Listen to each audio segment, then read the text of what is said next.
Good afternoon, everyone. We are holding a special press conference because we have really good news.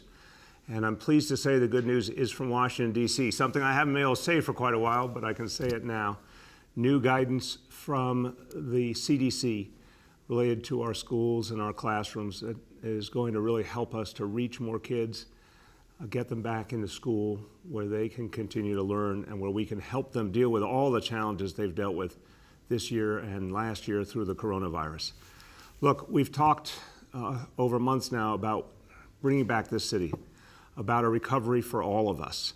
A recovery for all of us hinges on bringing back our schools. There's nothing more important than bringing back the schools of New York City as fully as possible, getting as many kids in education now, and of course, looking ahead to September. Now, right now, we're pleased to say where a lot of other school systems in the country, a lot of other cities didn't even try to open their schools, New York City public schools came back and have stayed back and have done the work of reaching kids in the classroom where they can learn the best, where loving, caring professionals are there for them and attending to their academic needs and their mental health needs. We now have an opportunity to go farther.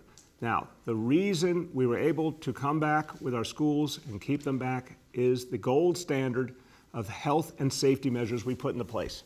And they have worked in an extraordinary fashion, and we're going to keep them in place.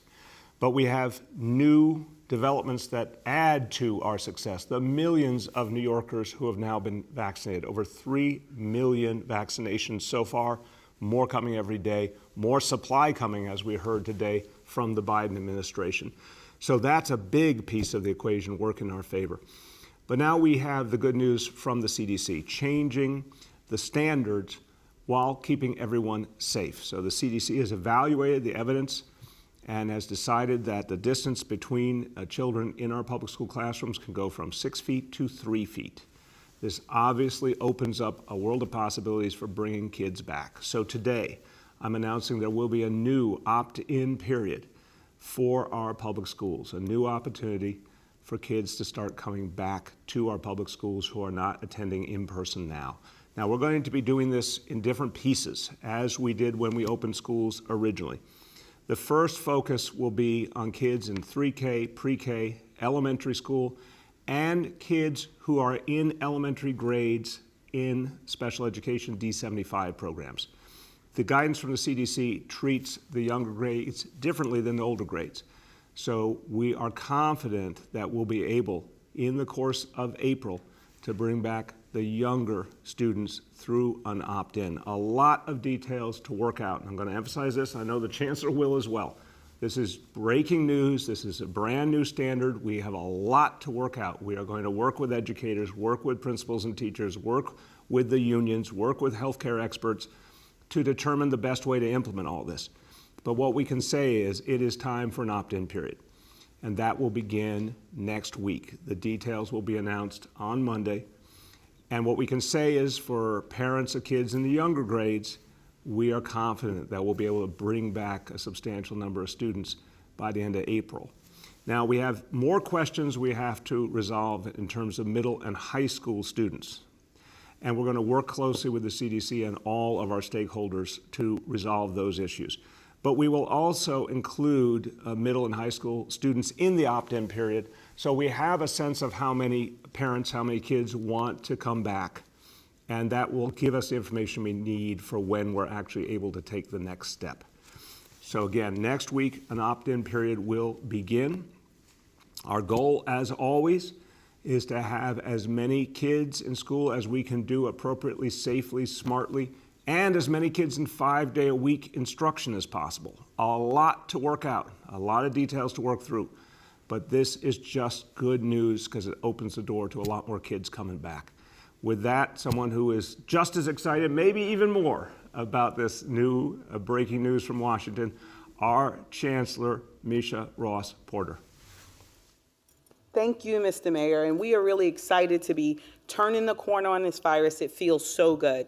You know, New York City, since day one, has been following the science and listening to the medical experts, and we will continue to do that. We're going to continue to combine with other measures, masks, proper hygiene, improved ventilation, comprehensive testing, and quick intervention by the Situation Room. Our schools are amongst the safest places to be. Our focus on health and safety will not change with the updated CDC guidance. We will continue to follow the science and keep a close eye on community transmission. And as a result of that, and based on all that we've heard from so many of our families, we are excited to offer another opt-in window for all of our students next week.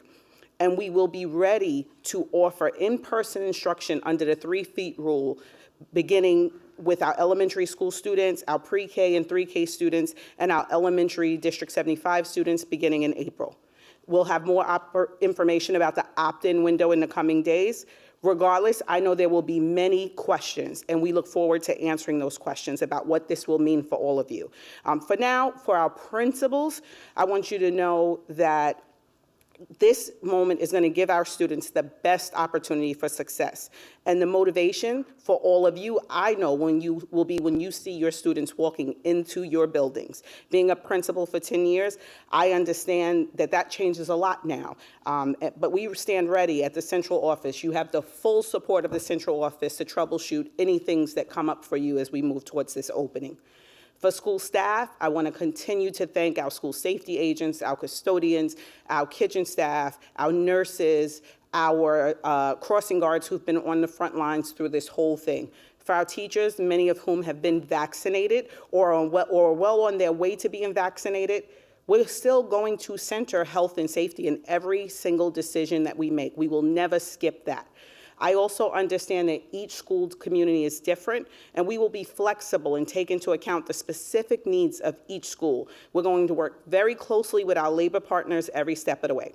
For parents, I am a DOE parent. I am excited by this news. And for those of you who feel ready and comfortable to send your children back to school buildings, we will have more information to share on how to do that in the coming days. But I promise you that we will keep all of our children safe. And finally, for our amazing students who have had the opportunity to spend so much time with this week, this could mean an incredible opportunity for you to finish out the school year in person with your peers and teachers, and that's what I've heard from you as I've gone around the city.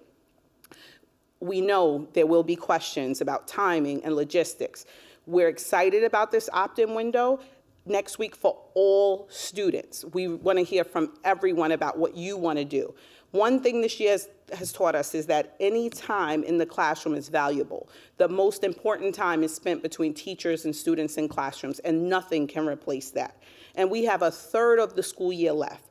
So the DOE is going to do what we have always done during the pandemic, act in the best interest of our school communities, keeping health and safety at the front line always, and centering our children as our priority in this moment. Thank you so much, Chancellor. I love your energy as always. And I can see your excitement on your face. Listen, everyone, I want to just add something the Chancellor thanked our educators, our principals, our teachers, our guidance counselors, our crossing guards, our cafeteria workers, everyone, food service workers, school safety, everyone in the school building. This has been a really beautiful and heroic effort by educators and school staff to be there for our kids. And I know people will rise to the occasion again, because this is what they have devoted their lives to, supporting our kids. And boy, if there's ever a time our kids need the help, it's now. And every single child can get back in the classroom. That's going to help them move forward and get past the pain of this pandemic and to a better future. Now, let's just give a couple of quick other updates, as we normally would do. First of all, number of vaccinations. Just want to give you an update. Since day one in New York City, 3,139,592 vaccinations from day one, and that pace is picking up, and we're hearing good news about more vaccine coming. We can really make this number go higher and higher every day with additional supply, so that is looking real good. Let me go over today's indicators. Number one, daily number of people admitted to New York City hospitals for COVID-19. Today's report, 215 patients. Confirmed positivity level, 33.92%. Hospitalization rate, 3.61 per 100,000. And now, number two, new reported cases on a 7-day average. Today's report, 2,115 cases. Number three, percentage of people testing citywide positive for COVID-19. Today's report on a 7-day rolling average, 6.6%. I want to say a few words in Spanish about the new CDC guidelines. El equipo del presidente Biden ha dicho que estudiantes ya pueden sentarse a 3 pies de distancia en las escuelas. Eso significa que ahora podemos tener más estudiantes en cada aula. Ahora vamos a tener más oportunidades de inscribirse para asistir clases en persona. Vamos a tener más detalles la semana que viene.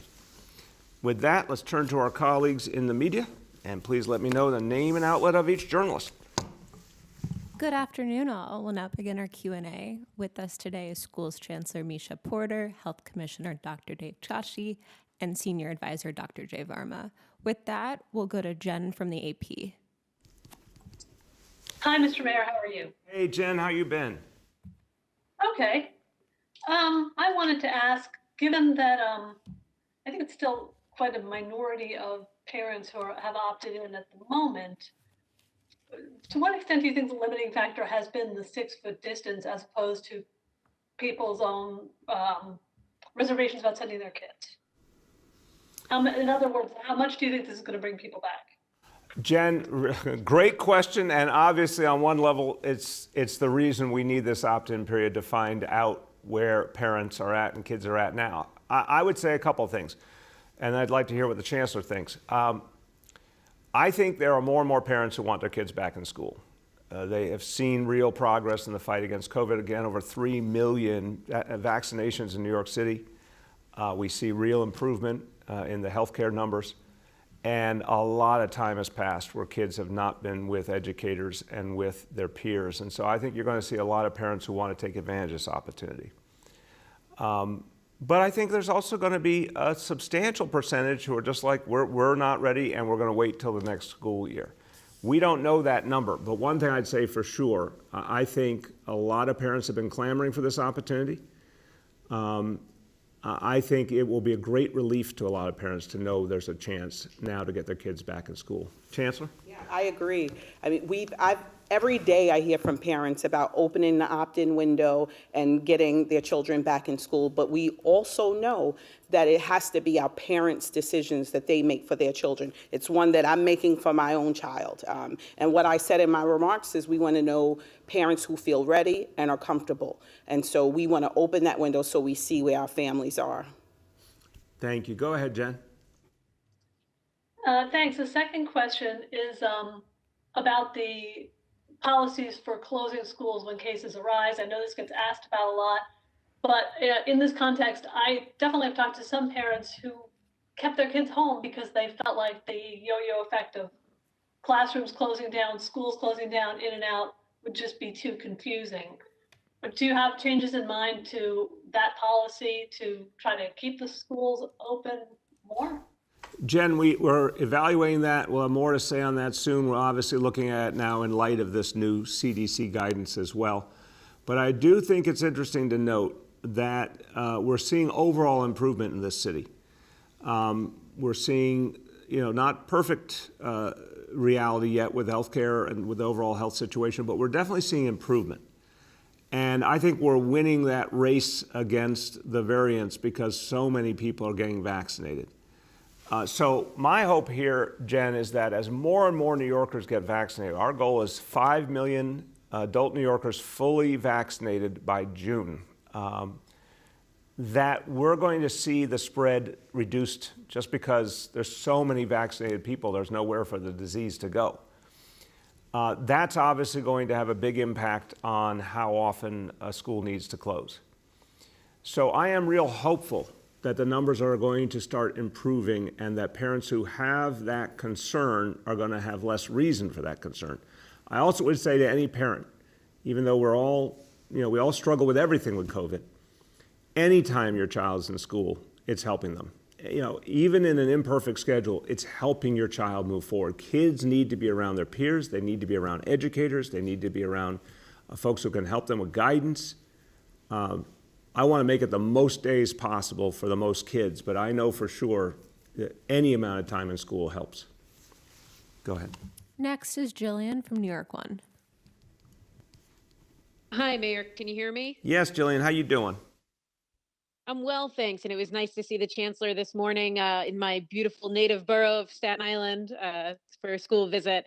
My first question is regarding how many days a week students will be in class after another opt-in. As you know, some schools are more crowded than others. Some schools have had more children opt-in than others. So while some schools have 5 days a week, others have 2 days a week or 3 days a week. Are you anticipating that in some schools with more students opting in, those students may be able to attend fewer days of the week, even with the reduced capacity guidelines for elementary schools? So I'll turn to the Chancellor, but let me just say this, Jillian. Anyone who is on a schedule now, any kid, we want to make sure their schedule is as good as it is now or better going forward. So I certainly want to make sure parents know, even as we're trying to give an opportunity for more kids to come in, we want to protect the schedules that kids already in have. And a lot of kids are getting 5-day-a-week instruction now, and that's what we want. That's our goal, as many places as we can. We've got a lot of classrooms where a teacher has very few kids. There's clearly room for more, and it's going to allow us to have more kids and be at 5-day. But I will emphasize it will be different school by school. This is one of the real challenging things we have to work out in the coming weeks. Every school is different. We do not have a one-size-fits-all, and we've got to work out what it's going to mean school by school. But the goal is the maximum number of kids back in school, starting with the elementary level, again, 3K, pre-K, elementary, and District 75 for the elementary level. Maximum number of kids back in school, maximum number of kids 5 days a week wherever possible. Chancellor. Yep, I agree with the mayor. We want to keep to the current commitment that we've made to families, but we definitely understand that this is going to be a school by school, case by case basis, and we're going to work really closely with our schools to ensure that they can keep to the current commitment and welcome more students back in. Thank you. Go ahead, Jillian. And then my second question on grades 6 and up, I know the CDC guidance is different there. It requires a lower level of transmission in a community before reducing to 3 feet. What's your sort of sense of your timeline for middle schools? Is there, does it have to do with community spread that gets you to a point where you can bring middle schools and high schools to the 3-foot rule, or are there some other things that you're looking into, like barriers? I know all of this is sort of laid out in some of the CDC guidelines, like plexiglass, things like that. What's sort of the game plan for students in grades 6 and higher? Yeah, Jillian, there's more work to do, is the first answer, the honest answer. So again, we're going to invite parents starting next week to apply to opt in for middle school and high school kids, but we're not going to be able to tell them how and when that will be activated. We want to find out how much interest there is, for sure. We want to work with the CDC to understand the standards better. We want to work with all the stakeholders. But we acknowledge there's more work to do on those levels. But clearly, if our overall health situation continues to improve, that's going to be one of the difference makers here. So we'll start down that road, and then we'll inform parents as we get more progress and more information of how it will shape up going forward. Next is Mac from WCBS Radio. Hey, Mayor, can you hear me? Yeah, how you doing? Hey, good. Thanks for taking my questions. So you mentioned prioritizing certain age groups. Will there be any kind of priority within those age groups on special education students and others with learning disabilities? Well, look, first of all, we definitely want to make sure that District 75 special ed kids in the elementary school level have a full opportunity to opt in here. And again, I think we're going to see a lot of parents want to come back, have their kids back, and we're going to see some who are not yet ready. But we definitely want to accommodate special ed kids. I think one of the things we've said from the beginning is perhaps the kids who have suffered the most for the lack of in-person instruction have been special education kids. We really want to be there for them. And we want to be there for their parents. Their parents have gone through a lot of challenges. I think this will be a relief. But the good news is, we have space in many cases, relatively few kids in a classroom. We have space, we have new standards here. I think it's going to open up a real opportunity for a lot of families. And then we'll judge by the actual numbers, how to make it work and how to make the adjustments. Go ahead.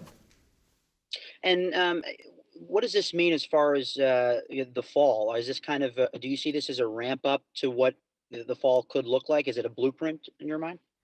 I think it's a great step towards the fall. I'll turn to the chancellor, but I'll say, we are really confident about the fall right now. A lot of work to do. And again, our goal is that every single child who wants to be back in person in the fall is accommodated. But this is going to help us take those steps. Every time you actually are doing something, it's the best way how to figure out how to do the next thing.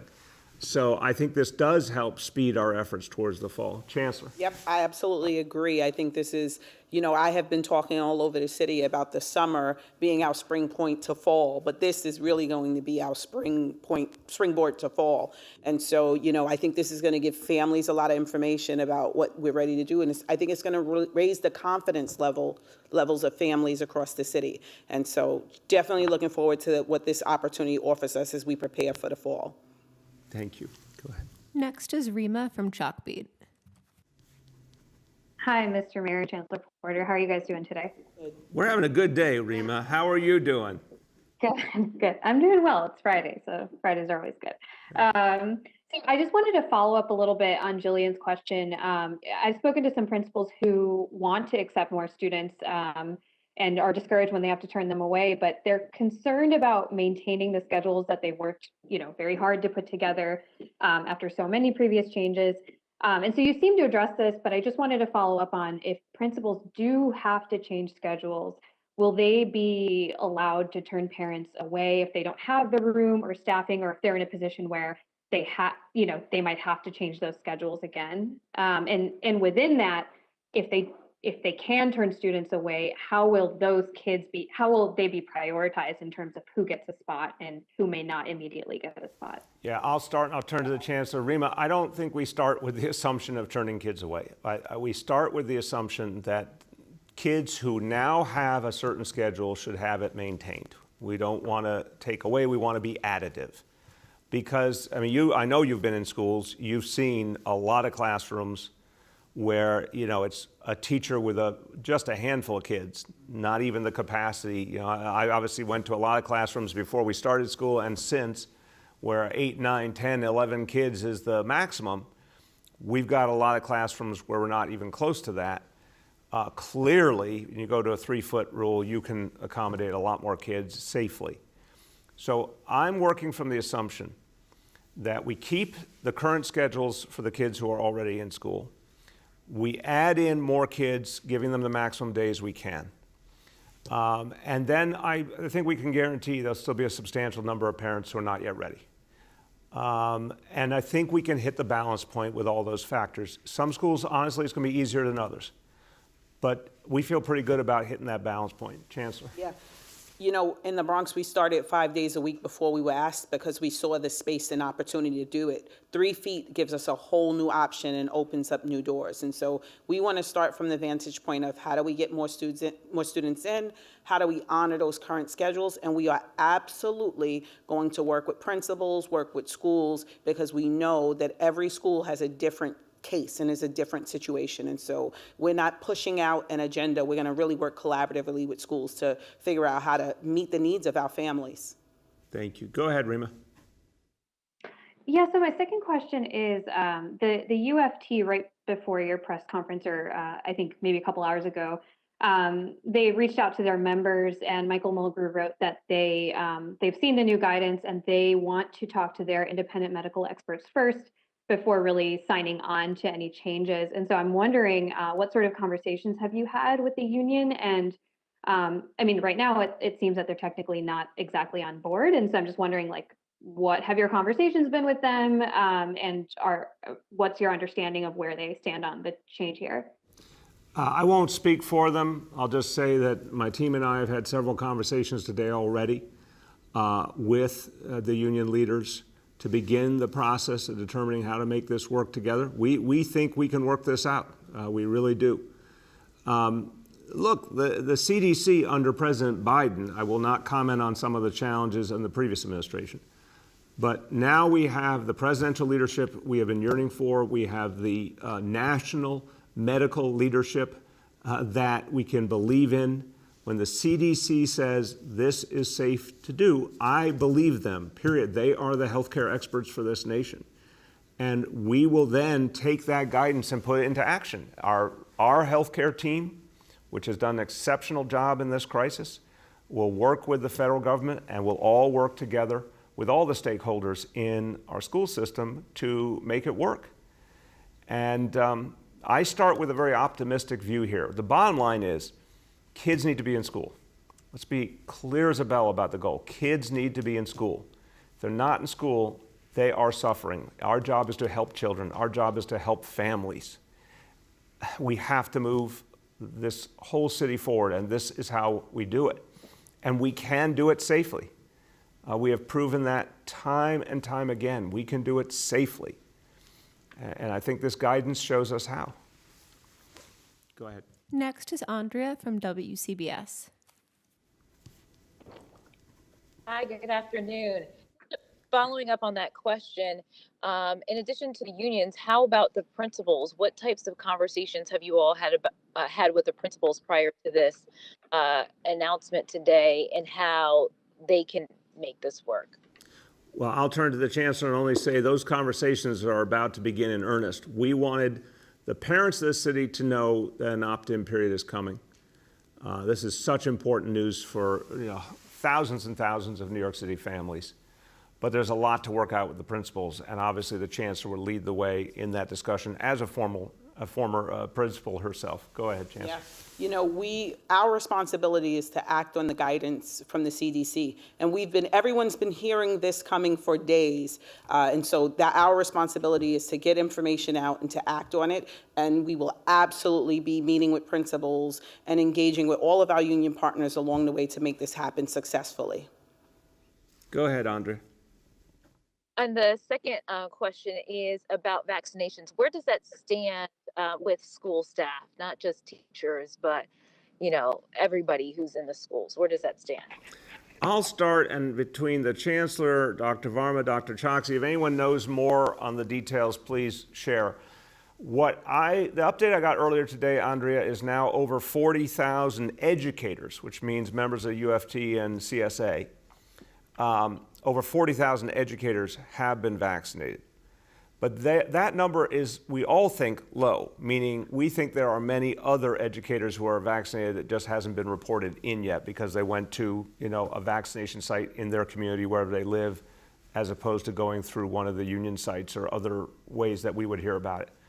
So it's a really substantial number. I think it's going to grow a lot in the coming weeks. As for school staff, we've also been obviously focused on all school staff getting vaccinated. They're all essential workers, and we want as many vaccinated as possible. So, Chancellor, Dr. Varma, Dr. Choksi, does anyone have any numbers on non-educator school staff? Okay, Andrea, we owe you that answer because we got the educator side, but we'll get you the information on the other group as well. We have time for two more. First, we'll go to Mike from the Daily News. Hey, We have everyone. three more. I made an error. Go ahead. Who is it? Is it Michael? Mike from the Daily News. Hey, everyone. How you doing? Good, thanks.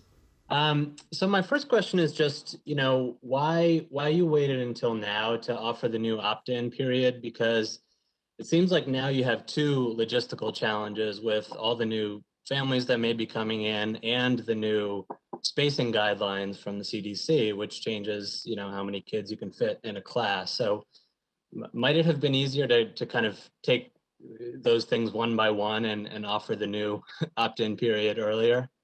No, I don't think so, honestly. What we've been talking about, we obviously know a lot of parents want their kids back. We would love to have done it. We just did not believe with the physical realities and the standards that were held that we could accommodate them properly. And so, now we have a chance to do this on a much bigger scale and to do it the right way. I understand your question, obviously, and there were some individual instances where it might have made sense, but you're talking about the whole school system. It's something we had to do for everyone. I think this is the first chance we've been able to say, now we know by definition, we'll have an opportunity to accommodate a lot more kids and do it safely. Go ahead, Mike. Thanks. And my second question is for the health officials, and particularly Dr. Varma. You just authored the study of spread in New York City schools that found very low transmission, but you acknowledge that it's not really clear which of the measures has been most effective. So I want to see what's your evaluation of the strength of this evidence for the 3-foot recommendation, and are you planning to kind of monitor how that's playing out in New York City and whether it does change the spread in the schools? Dr. Varma? Yeah, no, thank you very much for the question. I think we always start by acknowledging the fact that, this virus has continued to surprise us over time, and we've needed to continue to learn. And one of the reasons we implemented such strict control measures at the beginning of the year was we didn't really know what is the best way to prevent transmission in schools. And we have looked at all of the data that CDC is relying on, including the 3 different publications that came out today and CDC's MMWR. And we are pleased to see that, in fact, the data is emerging that you can have in classroom, in-person instruction where the distance requirement does not need to be as large as it has been in the past. And so we are optimistic that we can make this change. Now, of course, the other advantage to our program is the fact that we do so much testing. We have a weekly testing program that provides incredible amounts of data, more than you can get from any school system in the country, to help us evaluate the effectiveness of those measures. And because we have that, and we have a highly effective situation room that's run by the DOE and the Department of Buildings Commissioner and all of the help staff, I really do feel strongly that when we make this change, we're going to be able to evaluate it, and we do anticipate that our safety measures will continue to be as effective as they have been. Dr. Choksi, you want to add? Yes, sir. I'll just add briefly. Dr. Varma explained it very well, but the piece to add here is that what you have heard from us from the very beginning is that the rigor of our health and safety standards derives from the fact that there are multiple layers to those safety standards. And that's the same thing that you see as the underpinning to the CDC guidelines that came out today, along with the fact that they sit atop a foundation of science, which has been the other constant in our approach. But with respect to those layers, there's a lot of focus on the distancing aspect of it, the 3 feet versus 6 feet. But that is in the context of masking, hand washing, testing, ventilation, all of the other things that we have put in place to ensure health and safety in schools. Dave, we call that the gold standard. And it has been. It really is amazing how many different pieces were put together here, and they will continue. Go ahead. Now we actually have time for 2 more. First, we'll go to Mark Morales from CNN. Hey there, everybody. How you doing today? Good, Mark. How you been? Doing good. I wanted to switch gears a little bit. I wanted to ask about that New Yorker article that came out last night. There was a section in that interview that mentioned Governor Cuomo having a dartboard with your picture on it. And I just wanted to see if you had any reaction to that. Well, I'll tell you the first thing I thought, we know that Governor Cuomo, like Donald Trump, has been obsessed with the size of his hands. So I thought, with those big, big hands, how could he possibly hold those tiny, tiny darts? Must have been very difficult. So, no, look, it's juvenile. I mean, it's just like frat house humor. It's not something you would like to see from someone who has like serious leadership responsibilities, but it is what it is, Mark. Go ahead. Oh, yeah, and I just wanted to see if you had any other, could you expand on any sort of personal experiences you had dealing with the governor in light of everything that's been coming out? Anything specific? Nothing. I'm not going to add anything specific I haven't said already, but I just think that we see this consistent pattern And what it really needs to be understood as is something that has an impact on the lives of millions of New Yorkers. The decisions made around the nursing homes and the cover-up of the truth, that affected people's lives. People's lives were lost. You know, families have lost a loved one, let alone what was done to people who were working in public service. And these women who have come forward, I admire them and we should respect them, you know, who were put through hell and mistreated and are now speaking up. And then what happened? A taxpayer-funded effort by the governor's office to try and smear the women who were acting as whistleblowers. I mean, that's against the public interest. So that's what I've seen playing out now, but it's all behavior we've seen different versions of before that's just gotten worse and worse. Last, we'll go to Ravane from Hamodia.